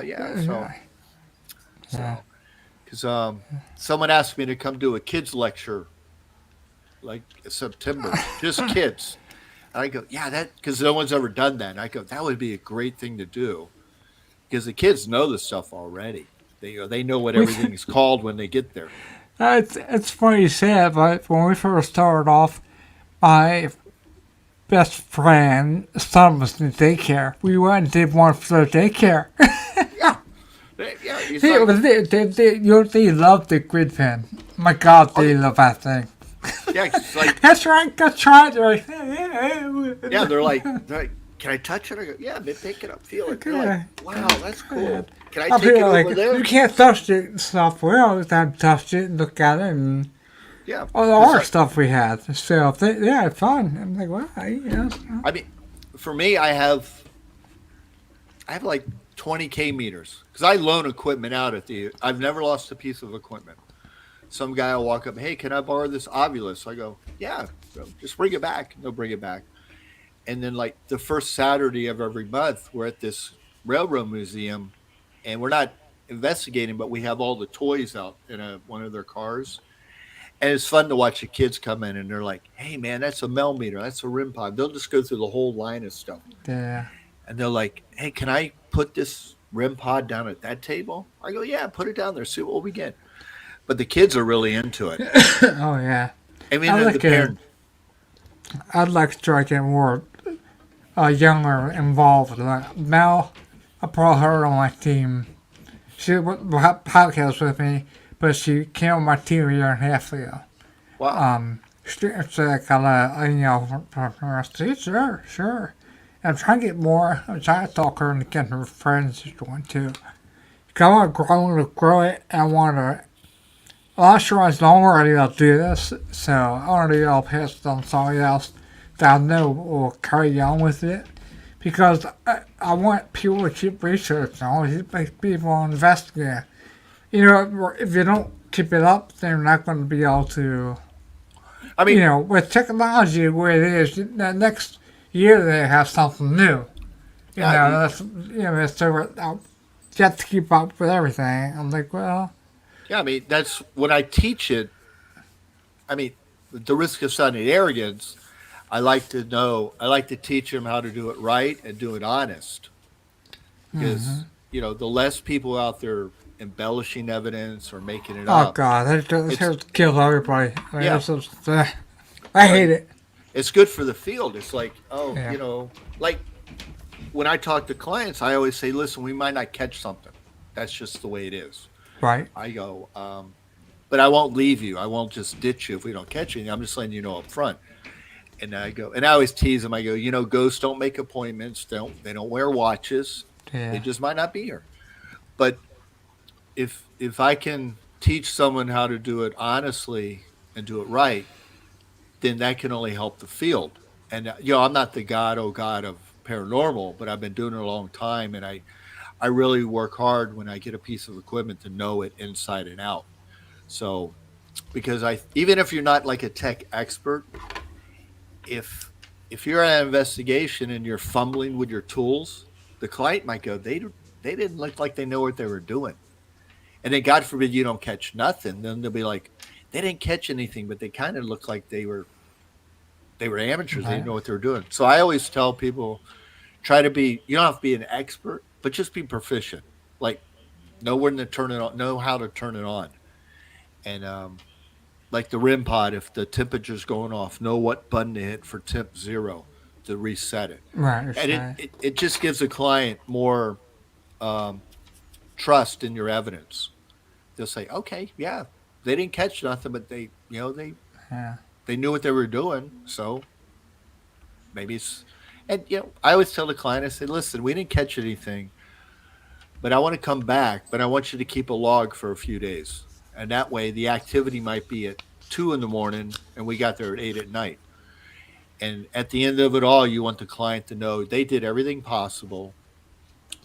It just didn't come out, and then you let them know you're always available, and that way the client has a good feeling. They won't go tell their friend, hey, we had these ghost hunters over, and they were, they I don't know what the hell they were doing. You know, right. so it's always just good for the field. So, and especially with the kids, if the kid, because I always have these kids like 10-year-olds going, hey, can I join your team? I go, and mom's over there going, I go, not yet, man. In a few years, maybe. And they're Yeah, like, okay, Tim, okay. I had to shoot my kid, but he's not saying more. Um, Last week I had some video. I actually caught a shadow on camera during the interview last week that went right across in front of me. Oh, wow. And I have those I'm only like 10 feet from the wall, solid wall. And there's windows there, but all blinds down and stuff. And it was already dark outside. So I'll start to you. It was Yeah. pretty cool. Because I have I've seen some shadows, but I always have to put in my brain, before you say, get out of here, I need to take a picture. Because Yeah. I'll see like a shadow and I go, But this, what do you want? right Yeah, and behind they're me. like, I'm like, oh, take a picture. And it looks, I keep looking at it. It looks like it's going between me and the, cause you see it go by my shirt. Goodbye. So, Yeah, because I tell people shadows are like darker than dark. It'll be real obvious when you see a shadow person. It's like, yeah. yeah, that. Yeah, I But saw it. I'm like, what the hell? I'd be on to look at the there's yet. It's like, I actually posted on my Facebook. yes, I mean, like that, we caught a shadow in a guy's house and we caught it on camera. That was that was just, it happened. It was a good shadow. And the guy was mad we caught anything because he was renting the house out. So I go, Mm-hmm. well, you saw what I saw, man. But I've seen shadows where I'm like, I go because we used to do a cemetery, and at the mausoleum, I'd look down to my right and I see the shadow head, and I used to get aggravated all the time because I got to go look for him, and he's going to be gone. So I'd walk down there and turn the corner. I go, okay, we'll play next week. It was like a game. It was like it used to Yeah. drive me crazy. I'm like, oh man, okay, Yeah, okay, we he's used to not do a here. lot. We hear noise down there. Hey, make a noise. And we got to it. And down here goes noise. And they're playing here. Yeah, there's a place, a big room we do, and one night we put REM pods, like 4 different parts, Mm-hmm.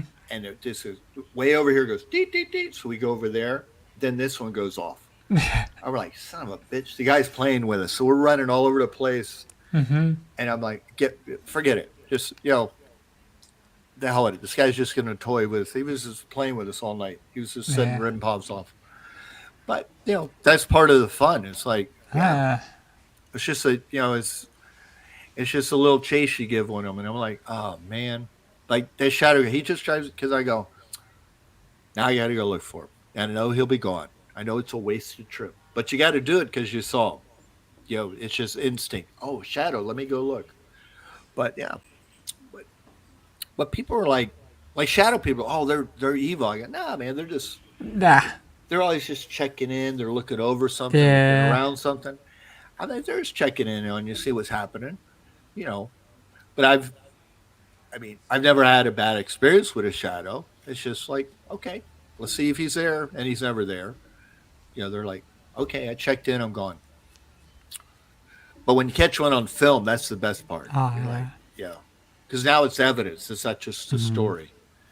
So, but you never know when they pop up. It's like I seen a shadow here, and we put cameras up in one place, and we never see the shadow. I'm like, okay. Okay. Here I on there recalling. Hmm? But here I on there recalling we play on there. And Yeah. I was like, he was walking down the hall and it peeked out, looked at him, darted back. He ran and scared the hell out of him. Yes, You guys just see it, and I zoomed up on it to right where you see his thing going out, and it's like, get that weird feeling. yeah, I caught a shadow once, but it was Halloween time, and it was too cheesy to put out because it looked very ghostly. And it looked like a sheet with eyes cut in. I'm like, you know what? This is. I'm not even going to put it out because it looks to me. It's just Oh, because it was God. Halloween time. I'm like, this is too cheesy to put out. I'm like, you know what? It was a good shadow. It came over a desk and everything, and I'm like, nah, this is just no. The hell with it. I'm not putting it out. But I had a girl once there's a room in one of the museums that's Native American, and that canoe. And I was cleaning up my stuff, and she came out of the room, and she wasn't scared. She was really excited because she saw a full apparition running down the canoe. And I'm like, damn. She goes, I saw an apparition. I go, by the canoe, right? She goes, how'd you know that? I go, well, we see a shadow pacing from outside inside all the time by the canoe. She goes, oh, we didn't have a camera. I go, yeah, we were cleaning up. It was after an event. But she was excited. She was like, oh, man, that was great. I was like, yeah. And that's what keeps you coming back. It's like, I got to Right. try it again because I might see another shadow or I might catch an EVP. So Nope. I would, We at this prison, Berkeley County, and they actually have one of those Indian canoes actually in one of their rooms. And so these two girls were talking, and they said, we're in their room with the boat. And the response of this, and a male voice says, no shit. yeah, because we did a prison. Here, I'll play it for you. Oh. Here.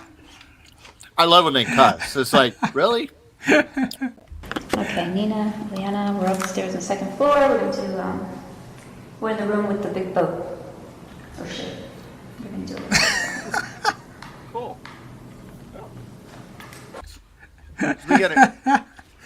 We have a guy at the Gold Coast. He likes to say the F word a lot. Oh, On EVPs, yeah. we'll say, hey, Frank, how you doing? He'll go, F off. Frank, be nice, man. Come Be on, good Frank. today. But we did the prison once, and I was in, the prison. You're asking, what are you in here for, and all that. And I said, hey, what are you in here for? And they said, the EVP was rape. I go, oh. Yeah. Okay. And I said, how many did you rape? And he goes, all of them. I go, wow, you're a cocky little guy, aren't you, man? I'm like, okay. So, Enough of that. yeah, I mean, if you hang in there long enough, you really hear some really funny things. They have all their own little their character traits where you're like the F man, Frank the F man, or the girl will say hi, the boy will say hi to me at one place. So people for the new people, hang in there, man, because the stuff you get, you're like, and you're like, and it's like, and then I used to do a place that I said, is Mr. Daring here? And one time it said redundant. Because my son, I go, Shane, what do you think that said? He goes, I think you need new questions, Daddy. I go, oh, it said redundant, right? He goes, yeah. I go, okay. Yeah. So, but it's fun. It's a fun thing to do. We have a ball doing it. And, I'll reach it. Yeah. I want to get out more. Yeah, we're like down here we do. There's a lot of old buildings that have new businesses in them. So people call me out. Like, there's this place I went to. The building was over 100 years old. So we went there. We caught. I asked about a horse. We had a response to the horse and things like that. Did you ask a man about a horse? Yeah. I said, hey, did you have a horse? And he's like, red. I go, oh yeah, the red horse. He's like, yeah. Of course he had a horse. Of course. Yeah, he's like, of course. He's like, but I tell people, the simple, silly question: who was president? Just ask questions all the time, era, and then and I always, we always get out a night. If you don't get out, and I'll tell the guests that. I'll say, listen, if we get out, that's just normal. Don't freak out about it. So I say, hey, do you want us to stay? Get out. And they're like, see, that's our get out for the night. Okay. And you don't feel the love if you don't get out. You're like, okay. We got that. We checked that off. We got to get out. I'll say, okay, we're going to step out for a few minutes and then just step out, come back in later. But yeah, it's, if you do it long enough, you'll hear some really cool things. You're like, wow. And you'll hear stuff that you're like, what the hell does that mean? Then you got to go back and research it. Because I did a place the other night, and I said, what kind of car did you have? And we got a Class A. And I said, FL. I'm like, what the hell is FL? I'm like, F in Lincoln? I'm like, so I got to research, like, cars. Like, maybe back in, when cars were first made, maybe there's a model FL. But sometimes you're like, you always leave with more questions than answers. So you're always like digging up history, thinking, how can I tie this in? Or maybe I can't. Maybe it's just something they wanted to say. But it's fun. We have a blast, and the team's great. Maybe he was saying F and leave. Yeah, maybe he said FL. I'm like, and I looked at the owner. I go, is that F in Lincoln? He goes, maybe. I go, okay. And then, but you kind of learn, they might still be angry, and it's not really, all right. Or because you never know because you don't know when they were alive, so you don't know what they were like in life. They're like, he must have been an angry guy because he's still a little pissed off at the world. Because we get a guy, an old man, at one of the houses, and he doesn't like women. So, hey, the ladies here tonight, and he'll use the horse. I go, really? You don't even know him, man. That's like, so, it's just, you're like, okay, maybe he was just didn't like women in his life either. We had a C word right too. So. Oh yeah. Yeah, we're like, but we get, get actually just F from Frank. I mean, it's like Yeah. we've had this shit word things like that, but mostly Mm. it's just like and it but it's like if you walk in happy, sometimes they'll join in. They're like, oh yeah, hey, or if you like we talked about you talk to each other, they're like, Yeah. I want to get in on that conversation. They're like, do you want to join us? And be like, yes. And they're like, oh, okay. What do you want to talk about? So it's just, it's always trial and error, but but you just play with it, and then some of the stuff you get, you're like, damn, that's pretty cool, or I can't believe he said that. You know, Right. it's Good like times. yeah, and and if you're out helping someone, that's just a bonus. Oh yeah. If you're Yeah. having a good time with your team, or if you like invite someone in, as an investigator, you go, man, I investigated with you in a long time. Let's go out and have some fun. Let's go do something. Yeah. I thought I think it get nicer weather if we're gonna go out to some cemeteries. Yeah, So. we just we do one down here. Um, that there's 3 mausoleums, so we'll always play with that. We'll always go that one and play. And and then I think because I mean we just usually will call the police and tell them honestly, say, listen, we're gonna do a little ghost hunting. There'll be 4 cars out here tonight, and we've never really gotten run off from a place. But we always let the police know. Listen, there'll be 4 cars out here tonight. They're like, okay, you guys be careful, da da da, things like that. So and then we're always looking for places. Just Hmm. we're like, hey, let's try this new place. I heard about this place, and we'll try it. But the good thing about a team is everybody knows things you don't know. They know places you don't know, and they'll say, hey, let's try this. I heard about this place. Hmm. Or especially if you have a team that's really excited, and they're always researching. They're like, hey, I heard about this. The Devil's Tree is like world known, but they're like, I always want to do Devil's Tree. I go, okay, So it's good to have as your team grows, the net gets bigger for privates, and the net gets bigger for what they want to try, and sometimes you'll learn. Wow, that's a pretty cool experiment. Yeah, let's try that. I never thought about that. Because like we had one young lady. She was doing an experiment uh, with an Estes session. She was expanding it out, and I go, "Wow, that's pretty cool. I never thought to do that." So it's good when you have a team that's excited about what they're doing too, because they bring more ideas to it. 'Cause, We done them. It's just. yeah, and we're like, I've never done one because I have a blast watching them do it. Yeah. When the Yeah. team's doing it, I'm just sitting there watching them, and you wait for that one moment when something confirms. You're like, damn, that's cool. Yeah. So they always go, Tim, you need to do an Estes session. I go, yeah, I know, but I love watching you guys do it. It's fun to watch you guys do it. Yeah. It's fun. I like them. Because especially if the two members have a connection, like they're best friends or something, they already have that connection. So it's fun to watch them do it because then they'll get more responses. I'm like, wow, wow, and it's fun to watch that. I should do one day just for the hell of it, but I just have a blast watching them. Yeah, it's fun. It's fun watching too. Yeah, they're like, If you go up to them, it's hard to tap them out. I'm gonna play. You're done. And then they jump. oh yeah, they're like, yep.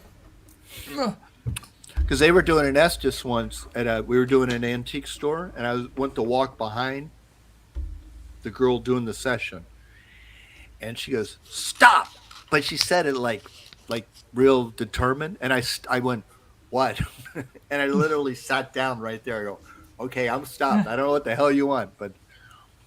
So yeah, Estes are fun, and we always do it with the guests, and the guests have a blast doing it. They're like, "I could do that." I go, "Yeah, go on it." And the ladies will bring extra masks and things like that, and the guests have a ball doing it because they're like, I said this. What did you say? And they're like, oh, I said that. Oh, wow. That's pretty cool. So it's kind of fun to watch everybody expand. Even when the guests do stuff, it's kind of fun to watch them do it. Because they're there to enjoy, to do a ghost hunt. not to watch me do a ghost hunt. So I'm like, yeah, Right. man, try it. Ask the questions. Mhm. They're like, what do I say? I go, I don't know. Act like you're talking to someone. Okay, I'll do that. I'll try that. Okay. Because I had a lady once. She goes, "Can I ask a question?" And she was a pretty lady, but she knew she was pretty. She was kind of. And she goes, "Do you like me?" And the EVP, I swear, was "F me," but it wasn't like a. It Okay. was like hidden on her. It said "F me," and she went, "What did it say?" I go, "You got an admirer." She goes, "Oh my god!" I go, so. And so it's just fun to watch the guests do it too, and they always bring new energy. Oh yeah. Yeah. Because they might get after 10, 12 years doing these places. They may, oh God, it's Tim again. I don't want to listen to Yeah. him. Tim. Let me listen to the lady talk. They're like, oh my God. Okay, Tim. Okay.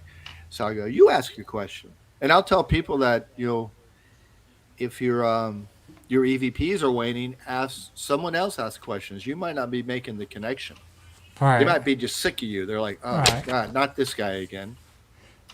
So that's why the events are always good because it brings a lot more energy in, new people, and then they always ask some really cool questions, and then watch them get a response that's cool. Oh, it said that. I go, I think I got to clean it up, but maybe. She goes, oh, wow. So that's always the best part. This is, Yeah. and then but it's kind of hard because when you're doing an event, you encourage the team to involve the guests because they're there for Right. that night. But when you're doing a private, I always tell them, I go, don't play evidence for the client because, wonder if you get a screamer and then you leave and the guys go, oh my God, what the hell's going on in my house? Right. So I always tell the residentials, I go, listen, I'm not going to play you any evidence because it's really not fair to you because I don't have the whole scope of the evidence. I'd rather play you when we're done with all the evidence. I'll play you that and we'll talk about it. But I'll never, because I remember I did it once. I got a screamer. And when I was first starting it out, and I went and played it to the client because I was excited. I go, man, listen to this.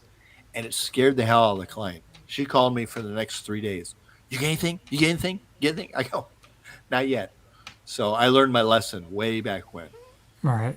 So, but yeah, you have to, but you take every investigation as it comes. You're always fluid with it. You know, but yeah, but like I said, it's just we have a blast with it. We really do, Yeah. It's a lot of fun. and the team gels. And That's awesome too. Yeah.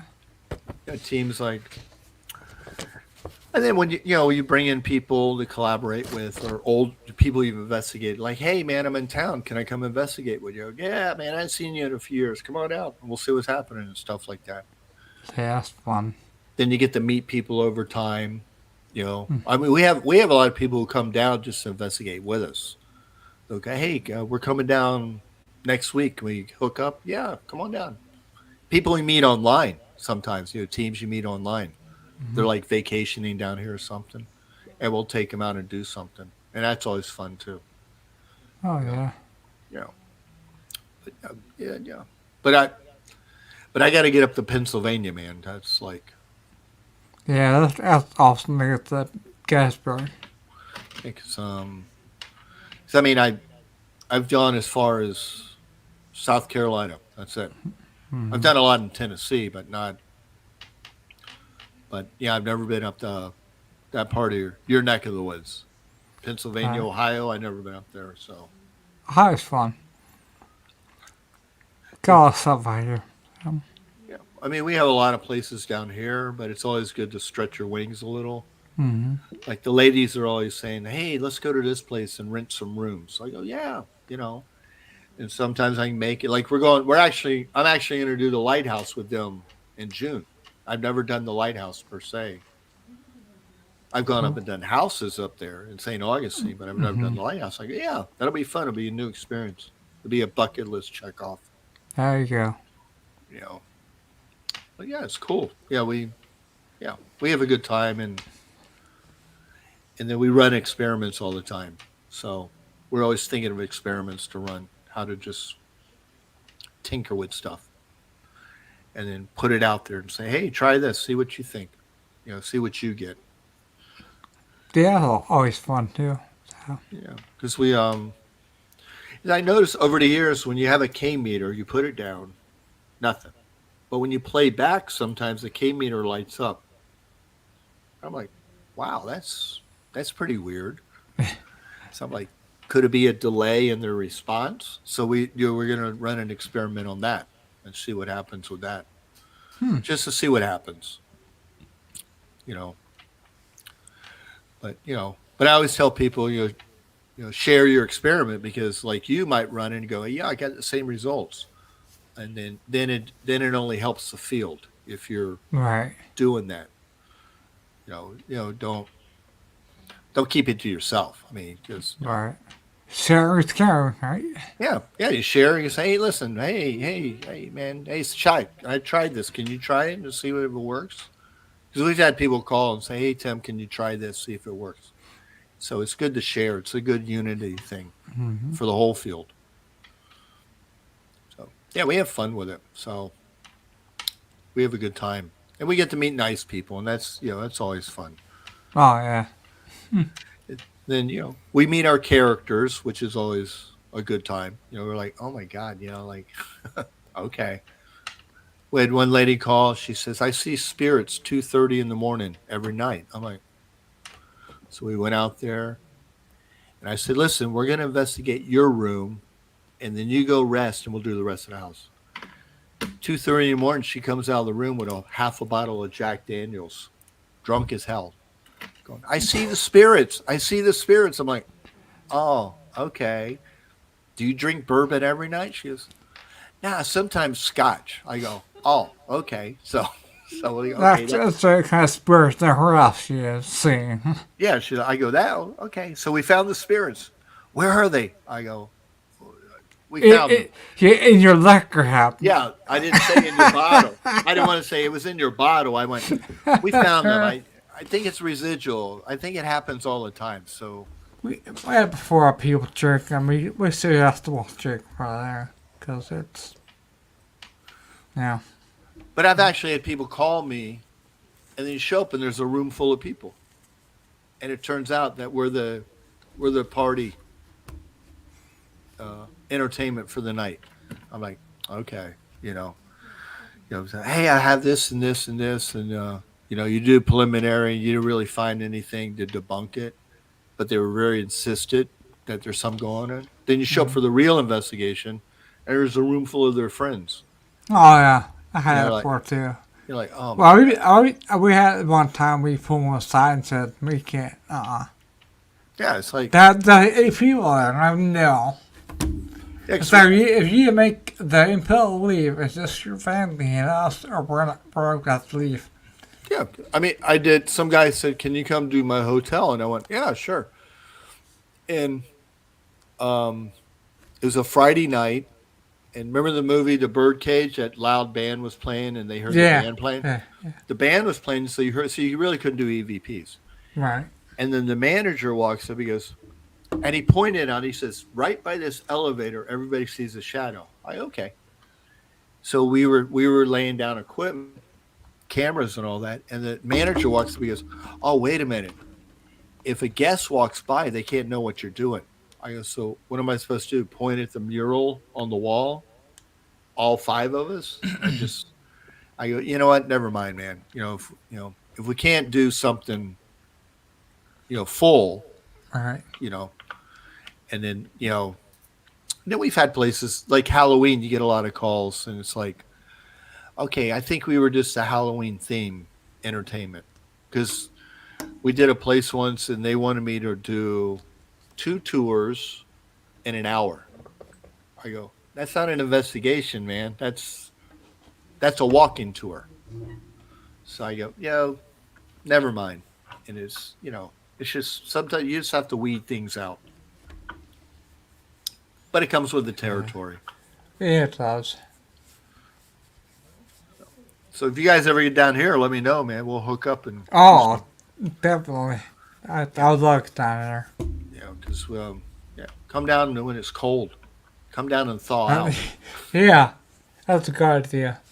Because we get a lot of visitors during the winter. Like some guy, hey, I'm coming in from Chicago. I go, yeah, come on down, man. We'll do some stuff. No big deal. Yeah, it'd Or be awesome. Yeah, yeah, I'd love it, man. it'd be fun. Oh yeah, I think looking forward to doing collaborations. Yeah. And if when I set up an experiment, I'll let you know, and so you guys can try it too, and we'll just see what Well, results we get. yeah, that sounds good. We and I'm not very scientific, so I don't really get in the weeds on it. I'm not like a anal say do it just this way. I say try it, see Right. what you get. Yeah. Because I've done it with other groups, and all of a sudden they'll say, hey, let's throw this twist into it. I go, damn, I never thought about that. Yeah, let's try that. So that's why I always like sharing experiments with other groups. Right. Just to get That's how I feel too. So, yeah. About that. Well, let me know. Sure thing. I'll do that. Oh. So this was fun. You did. Yeah, a lot of fun. So, like I said, I'll head back home again. Once you guys get some more investigations and maybe talk about equipment more once you get some stuff going and Yeah. I get Yeah. some more on my belt and Yeah, you be can fun. work on your book, getting that done and Yeah, that's done. I'm just waiting for the cover to be done. I'm glad to be Okay. done with it. I'm like, get it off my Yeah. desk. I'm like, I did mine cover in Canva. I love Canva. oh man, no, I'm like, I can't draw a straight line without a ruler. So I'm like, no, let a real artist do it. And I'm like, no. Yeah. My two brothers were artists, and they were, but me, I'm like, no, I need a straight edge just to do a line. So I'm not going to try to draw anything. Right. Because I did a cover for my first book, and you can tell it wasn't professionally done. I'm like, well, that's okay. It's the first book. It's not a big deal. Right. So, yeah, but that's cool. You can do your own covers. That's neat because not me, man. Yeah. So it was fun, But the next book, I might try to expand other locations from other groups. Like, Right. yeah. like a place you go that the history of the place, the haunted history, and your activities. It'll be like a contribution, like a collaboration with a lot of different teams where their places are that they're active. And that way, if someone, goes to Ohio, they'll go, hey, I remember, in the book, this, this place and things like that. Because it'll be a wide variety for someone to just have it and just if they're traveling around. Try to get some spots from all over the country from other groups. That's my next project. Yeah, that's pretty cool. Yeah, I mean, that's my next project. So I'm like, let me get this thing done, then I'll maybe start working on that. But it should be, hopefully I get a lot of responses and we can make it, where it'll help people just like newbies or people interested in the field. They'll go, hey, we go here. Yeah, let's try this place. So hopefully, if I have the time. Yeah. After show, I'll show you that cover and I'll send to you so you look at it. Cool. Yeah, I appreciate that. As soon as I get the book out, I'll let you know. And yeah, Okay. Like I said, I always keep the cost down because Yeah. I don't want people shelling out a lot of money Right. for something thrown in their toolkit. I just have it available. Like if Right. they need to know how to calibrate a millimeter, I don't want someone spending $40 just because there's a picture of a millimeter. Right. If you're calibrating it, you already know what it looks like. Yeah. You're like, Yeah. okay. So, yeah. So we'll work. I'm going to work on that. That'll probably be my next project. Yeah. But yeah. Cool. But yeah. Yeah, you and Mel come down sometime. Oh, I'd love to. Yeah. And I don't get to travel much, but if I ever get up there, I'll let you know. All right. Sounds good. Because, yeah. Because, I mean, I just don't travel that much anymore. So, I don't either. I usually roll later to get around. So yeah, I'm like, I'm like, yeah, maybe, maybe not. We'll see. Does my brother go, you come up to Charleston this year? I don't know. I might. Yeah, Who knows? me. So, 'cause we do enough traveling for oh, oh note from my wife. I see a shadow back here. Yeah, it was my wife. She dropped me a note off. So cool. Yeah, I got to go look at the car now. Okay. So cool. Yeah. So I'll look at that in a little while. So cool.